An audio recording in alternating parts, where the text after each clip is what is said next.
première vérité, c'est qu'en 2024, le déficit public risque de dépasser les 6% du produit intérieur brut. Nous redresserons les comptes en réduisant nos dépenses d'abord et prioritairement.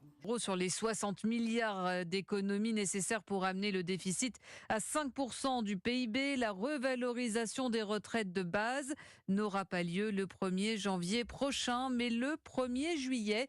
Un décalage de 6 mois qui fait grincer des dents chez les retraités. Ni surpris, ni pas surpris, je dirais qu'on est un peu une variable d'ajustement pour le gouvernement, si on peut dire. On a l'impression que quasiment en contrepartie, il fait payer cette revalorisation aux retraités en décalant de 6 mois. Comment vous allez expliquer à quelqu'un qui a 1000 ou 1200 euros de retraite et qui a du mal à remplir son frigo que la revalorisation qu'il aurait dû avoir au mois de janvier, il aura qu'au mois de juin? C'est pas possible. Mais par ailleurs, nous engagerons bien un travail sur la justice fiscale. Parler de justice fiscale est une première étape pour rassurer, mais moi je voudrais vous entendre parler de baisse de la fiscalité. Nous sommes déjà le pays le plus fiscalisé du monde. Et je ne vais pas exclure dans l'effort national qu'il faudra faire pour redresser la situation, je ne vais pas exclure que les personnes les plus fortunées participent à cet effort national.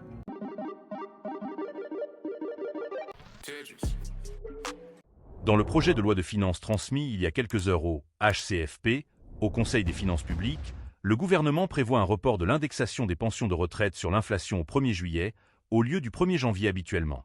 Dans le même temps, il prévoit une progression de 2,8% de l'objectif des dépenses nationales de l'assurance maladie, ce qui reste bien supérieur à l'inflation qui est estimée à 1,8% sur l'année 2025.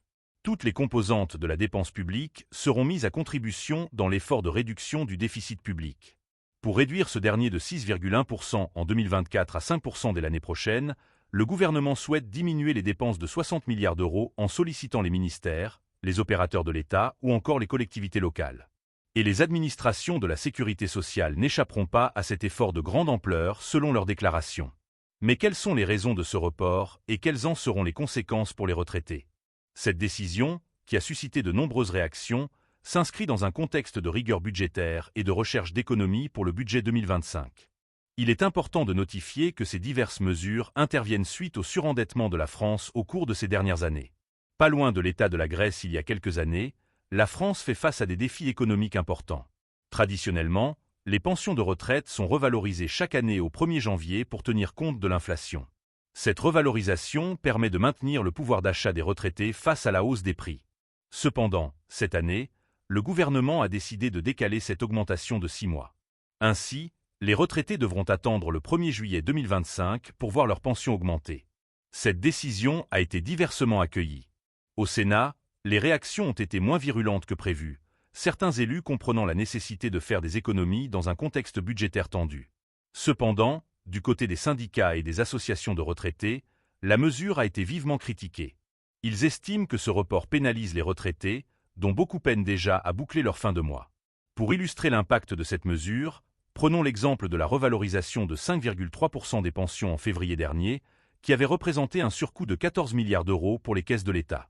En reportant la prochaine revalorisation de 6 mois, le gouvernement espère réaliser des économies substantielles tout en maintenant une certaine forme de revalorisation, contrairement à un gel pur et simple des pensions. Malgré ce report, le gouvernement insiste sur le fait que l'indexation des retraites sur l'inflation sera bien prise en compte en juillet 2025. Selon les premières estimations, cette revalorisation devrait avoisiner les 1,8%, soit le montant attendu de l'inflation en 2025.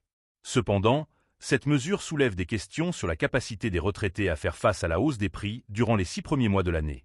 Ce qu'il faut retenir, c'est que le report de 6 mois de la revalorisation des pensions de retraite est une mesure qui s'inscrit dans un contexte de rigueur budgétaire. Si elle permet de réaliser des économies importantes pour l'État, elle n'en demeure pas moins controversée et suscite des inquiétudes légitimes chez les retraités.